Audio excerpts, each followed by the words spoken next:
Hold on, Tim. I think your audio is catching up still from the being off. There we go. Good morning, Tim / good afternoon. I forgot to wear my I'm on mute t-shirt. I think we all could use one of those, even with all the practice that we've had. Yeah, it goes along with my other t-shirt that says, "Can you hear me now?" Is it a set? Sold as a set? Well, good afternoon. It's a great day. I mean, you're way east of me, but I don't know about your weather, but here on the west coast of North America, it is phenomenally sunny and warm and just absolutely stunning. How about for you? Same. I almost had to call in sick today due to the beautiful weather outside, but I couldn't pass up an opportunity to have this conversation and get to share some of those Seagull features that we have. And Tim, welcome back. After we searched high and low for you at the last live stream, you're back. We found you at your home studio. So nice to see you, and really glad that we could be reunited. Yeah, that's great. Thanks, Shelby. As you know, there's air travel, there's delays all the time these days. So I ended up having to walk home from Toronto. So I had to leave early. It took me a while to hitchhike across Canada, but I eventually got back. I got back here just in time for this live stream. So it's pretty exciting to be here, reunited with you again. Wonderful. That's great. Now, I was able to watch the live stream that you did all by yourself, which you did a phenomenal job of, I must say. When you were at the miiiiiilllllion conference in Toronto the second week of May, the interview with Mike McKay, University of Windsor, fascinating, and Carolyn Dubois from DataStream, also fascinating, both partners with us at Gloss. So great job on that. It was really wonderful to have them on the live stream. It was great. Yeah, they made my job very easy. It was a very enjoyable discussion with both of them. So speaking of good weather, it's summer, isn't it? It's finally summer. It's great. And there we go. I was waiting for Olaf, my favorite Frozen character. So I did want to share some news about what's happening this summer at Gloss. And it's a great pleasure that we have a new CEO at Gloss. Jennifer Bamey has joined Gloss as the new CEO. She'll be starting on August the 1st. So if you have any questions about that, feel reach out to me or anybody else on the Gloss team or Jennifer herself. She's already on the Gloss board. In fact, she's been on the board of directors for many years. So she's very familiar with who we are, how we operate, the great work that we do in the Great Lakes in terms of serving data and information to others. Plus, she has a phenomenal network of people herself. She's currently with the International Joint Commission. So we're very excited to have Jennifer join the team here at Gloss. What else is going on in the summer, Shelby? Well, summer means more buoys get out, the waters are warming, and conditions are favorable for deployment. So we have over 100 active stations right now on Seagull. As of this morning, there were 122 specifically, but that number can always vary a little bit from day to day. So we're very excited about that. We've added a couple of new buoys in the last week or two, including a wave rider buoy in the middle of Lake Michigan. It's number 45210. It's designed to specifically measure waves and all their characteristics. We also have two new spotter buoys up in Lake Superior, one near Duluth and one near Ontonagon, Michigan. So we also expect a couple of other new buoys to come online soon, as well as a bunch of remaining buoys that haven't yet been deployed this field season. So we are very excited to get those online and have people accessing the data. And hopefully you've taken some time to look at your favorite stations. And in other news, I'm going to be off next week in warmer, salty waters. There's unfortunately not a Seagull equivalent that will tell me the winds and water temperature, but I'll just have to rough it out in the tropics that I'll be in. So I'll think of you all, but I'll definitely miss the Great Lakes a little bit. Now, are you officially on vacation? Because earlier before you said that you were going to take the day off because you were sick. Are you going to be sick next week, or are you taking real vacation? No, it'll be real vacation. It's okay. On the calendar officially. So all right. We're just checking in with your high degree of moral ethics there. Very high, Tim. I don't know how you could think that. That's great. Anyway, so I heard a rumor, Tim, that we have a pretty special guest for today's live stream. It's true. We do have a special guest for today's live stream. And in fact, I think it was previously unannounced. So It'll be a surprise to everyone, not to me, of course, because I'm in on the deal. But just before I introduce our special guest, I just want to remind you and everybody else that's watching this video that we talk a lot about how important it is for accessibility and ease of use for Seagull users. In fact, at the beginning of the Seagull program, someone asked us, well, will you have a training manual or a tutorial that people can use? And we said, absolutely not. It's really imperative that people already know how to use Seagull before they've ever even opened the app. It was part of the human-centered design that we implemented in Seagull. It was one of the things that led Seagull to be an award-winning platform, winning a silver medal in the Multimedia and Web Application Design Awards this year. And it was really important to us that anybody could use Seagull, whether it's school kids, people with disabilities, communities, Indigenous peoples, anyone who may not be as familiar with technology as perhaps you and I shall be, even senior citizens who are interested in the technology as well. And some of those people, have spent most of their life without the internet, it's hard to believe. And as part of that, we came up with this meme, Tim's mom. It's got to be workable so that Tim's mom can use it easily enough. And that came to represent really just about anybody. And so we thought that for today, in real life, that we would invite Tim's mom on the live stream to give us her perspective on using Seagull. Tim's mom, oh my gosh. We've heard about her a lot at Gloss, and now we get to officially meet her. This is a big day. There she is. Oh my gosh. We had a workshop in Toronto, and Tim's mom did a little video for us, and a lot of us didn't know if it was Tim pulling our leg or if it was actually Tim's mom. And here she is. I'm so excited. Nice to meet you. Well, thank you, Shelby. The same to you. I actually am a real person. So this is my mom, everyone. This is Tim's mom right here. And a pleasure to have you on the show today, Mom. The special is the June, the beginning of summer, and you're wearing your lovely water dress. Yes, I call it my water dress. When I found it, I thought, oh, Seagull. Well, tell us a little bit about yourself, Mom. Let me see. I'm old. Technology came to me later on in life. We had an old Mac computer. One night I was doing a little assignment on it, and the thing nearly went up in smoke, and I'm shrieking at the only person in the house that's awake at 1 o'clock in the morning to come and see what's happening. And the long and the short of it was I lost all of my material. And I really think the computer was in lockdown mode, but it was it was quite upsetting for me. Anyway, and then I did go back to work, and I had to learn the DOS system. And of course, I didn't know anything about all of this, and I just found it just way too much for me. But now, I got rid of my computer. I just use my tablet. I use my phone. I can do a fair bit with it. I'm limited in what I want to learn because I'm not a techie. So I use the applications that I want. And, Seagull came along. I was quite happy actually about that. It was easy to use. So that's a little bit about me. Now, where did you grow up, Mom? And how experienced are you with the Great Lakes? I did grow up near Lake Ontario. I grew up in Toronto, and we used to take the ferry across to one of the islands for Sunday school picnics every year. And then we moved up to Sault Ste. Marie.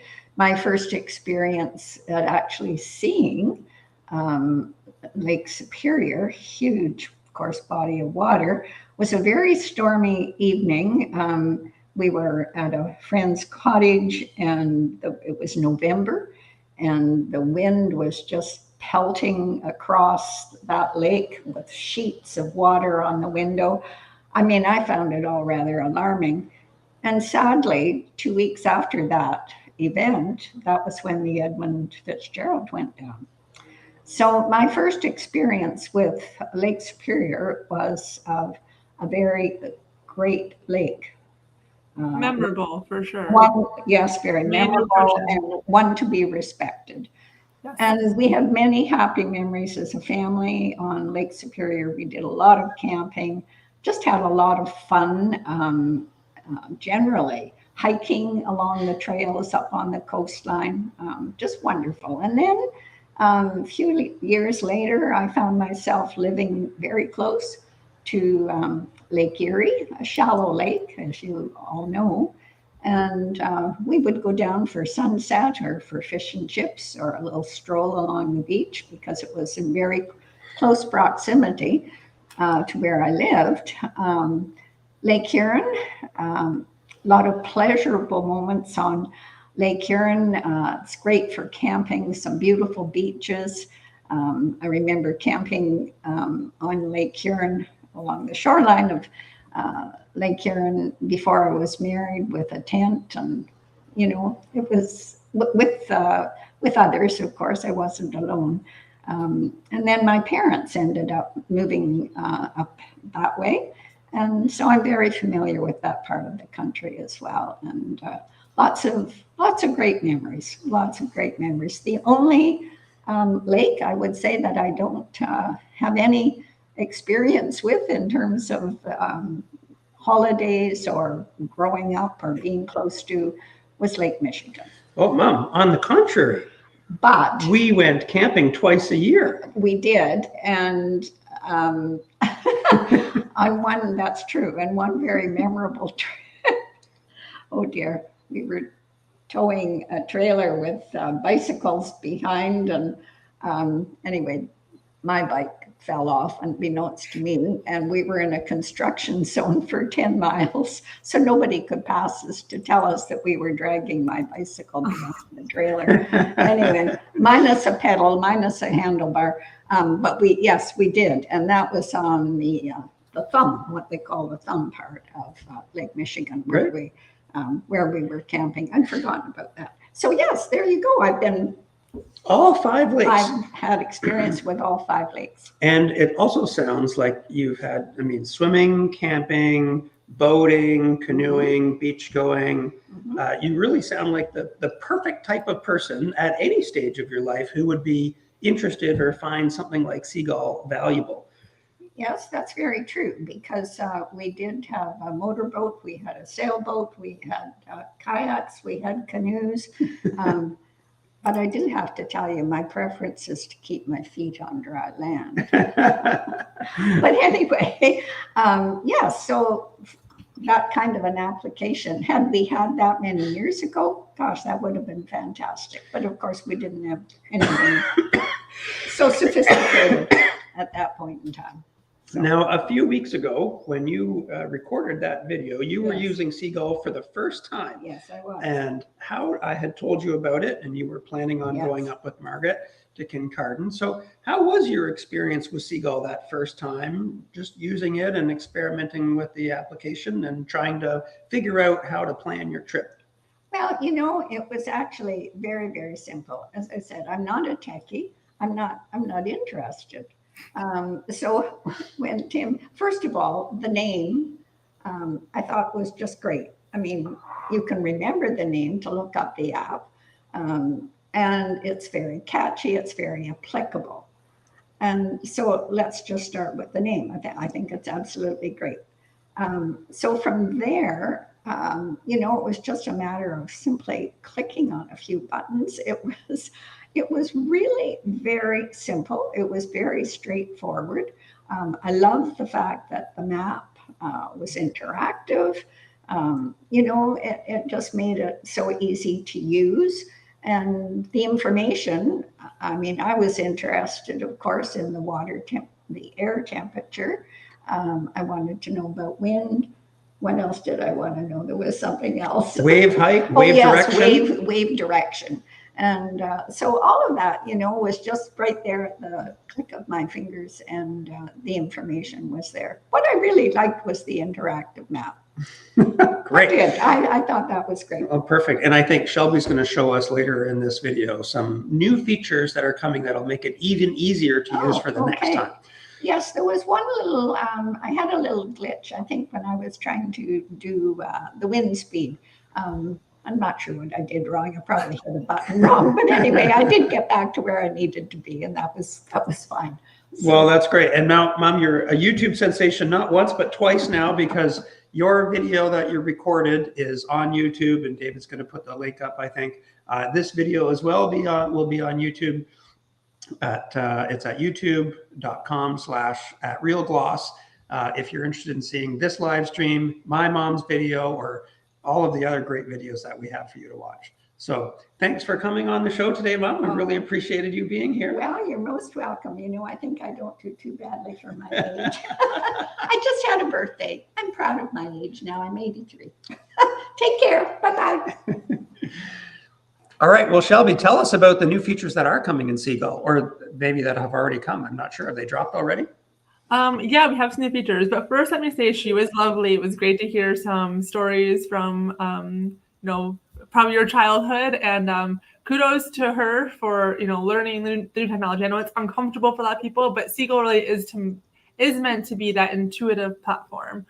So, as for the new features, I'm really excited to share some of these. They were designed in response to user feedback that we received when we had Seagull in its first season last year. Specifically, users wanted to find their favorite or preferred parameters more quickly instead of scrolling through everything.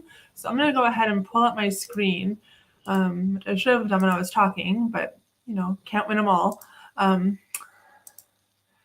So if you are on the desktop, your view will open to your Seagull page. And if you go to any platform, I'll go to I'll go to Lyington Buoy.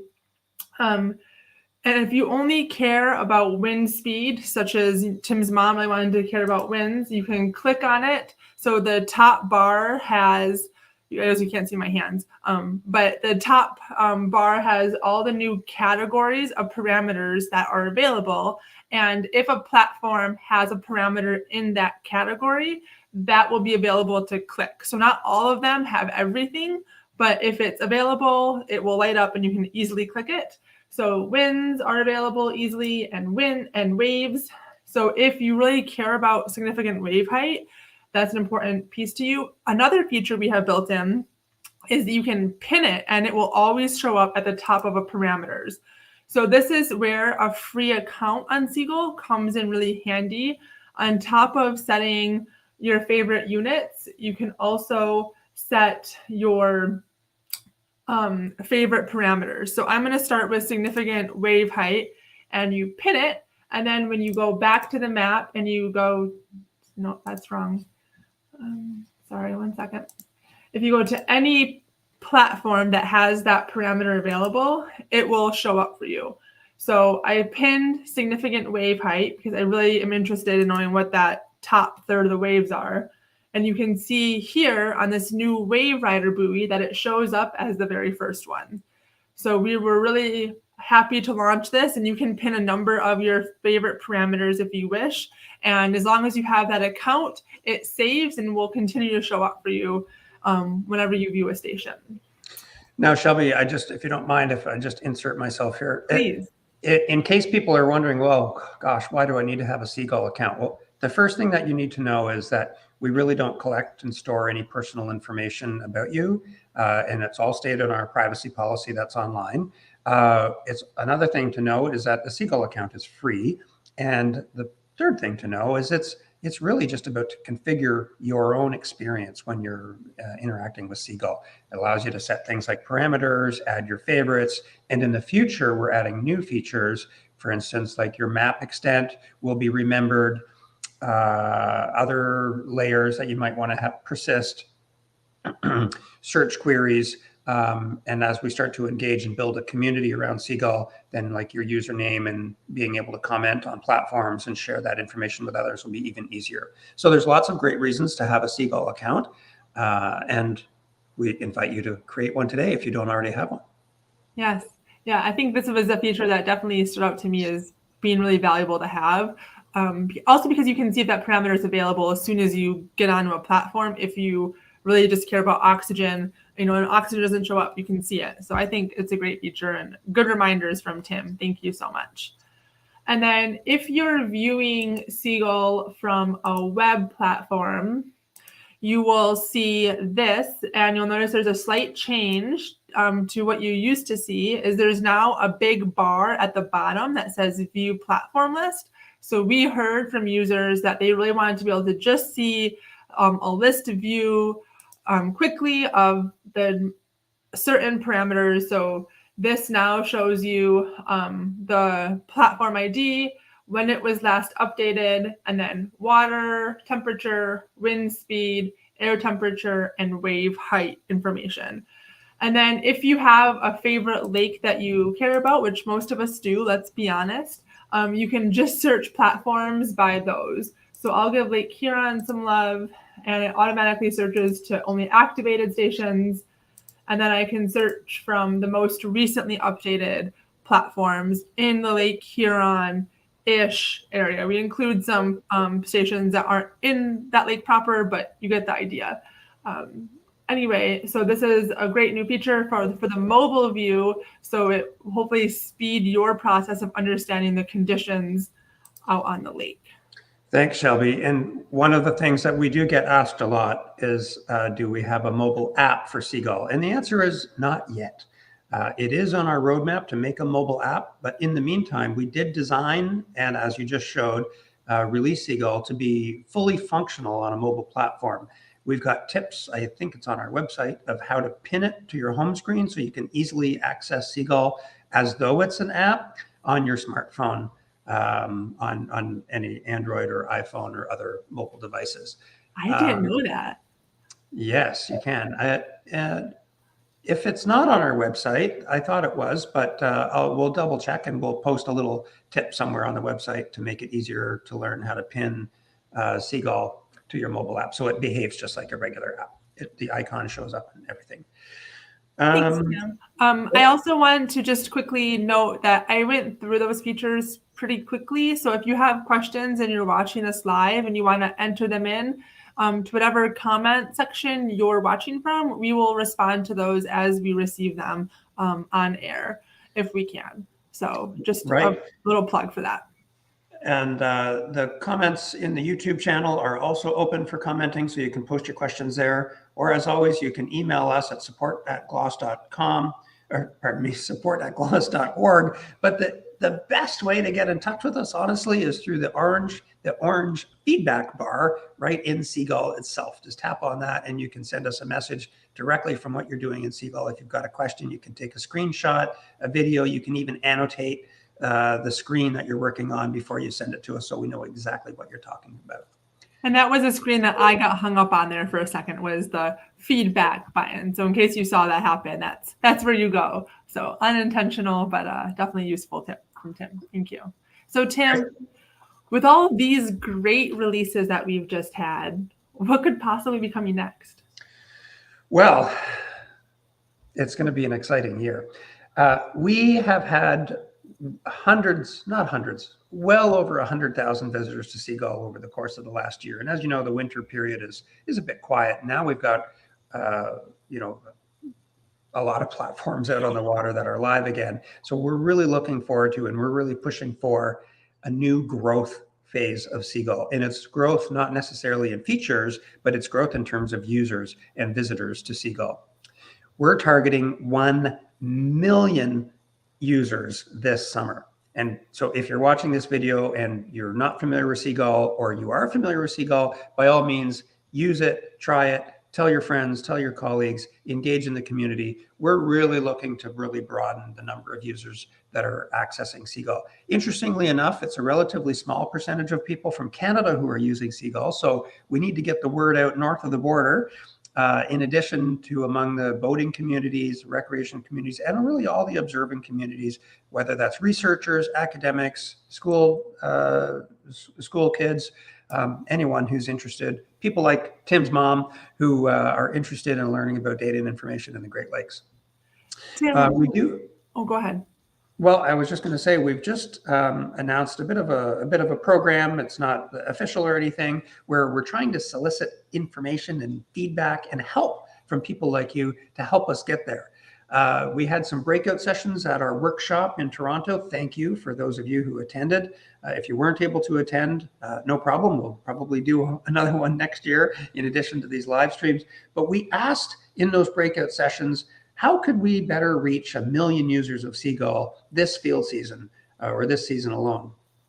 I was just going to ask that. How are you going to? 1 million is not a small number. That's a great goal, lofty but great goal. Like, do you have plans? Well, so some of the feedback that we did get, which was awesome, things like scuba diving communities. Thank you, Hannah, for that one. Engaging with boating clubs, whether it's yacht clubs, marinas, boat launches, boat ramps, whatever it may be. Maybe we could put some stickers or QR codes in prominent places. Talk shows, kind of like this one, but also other talk shows, like even just getting on local media, getting a short little radio program to do a little piece on Seagull, or how someone is using Seagull to make their boating experience safer, more enjoyable, or how they're doing research in the Great Lakes. Perhaps gamifying Seagull.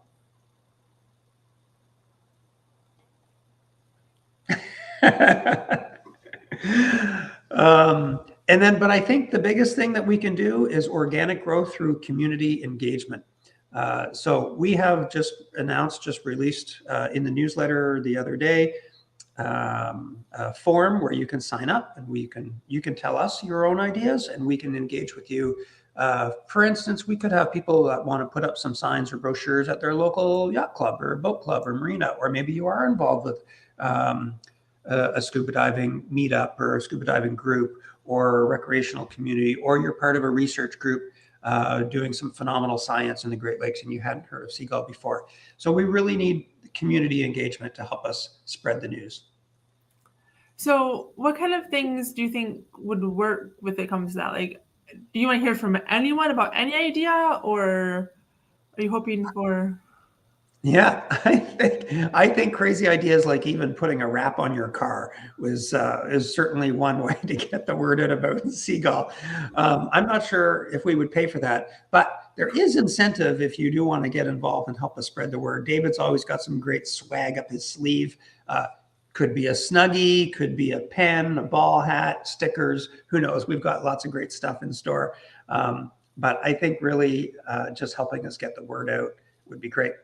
I think it goes to say that if you like something that you use, you're more willing to share it with others. And so that's why one of the reasons why we spend so much effort on trying to make Seagull great for you, so that you would be incentivized and motivated to share it with others. Those are some great ideas, Tim. We're super ambitious, super excited to hear about them, and best of luck to you and the team in getting that 1 million users. Well, thanks, Shelby. Well, we can't do it without your help as well. You're a big part of this. You're so engaged with the observing community as well. Well, thanks, Tim. And I don't see any questions coming in, and I think that was all we had for today. And that wasn't a small amount of things. I shouldn't say just. We covered a lot of ground in this last 30 minutes. So with that said, remember to make a free Seagull account if you want to pin your parameters and check out the new features. Some features you don't need the account for, but the account definitely adds to the experience that you will have when visiting Seagull. And without any other questions coming in, thank you, everyone, and we'll see you next month, the first Wednesday of July. 1 p.m. Eastern, the Seagull live stream with Tim and Shelby. We'll see you in early July. We won't take any more of your time because we want you to get out there and enjoy the warm weather of summer. And if you're near the lakes, even better. If not, then you can still check out what's going on the lakes, but seagull.gloss.org. Thanks again for joining today, and we'll see you next time. Bye, everyone.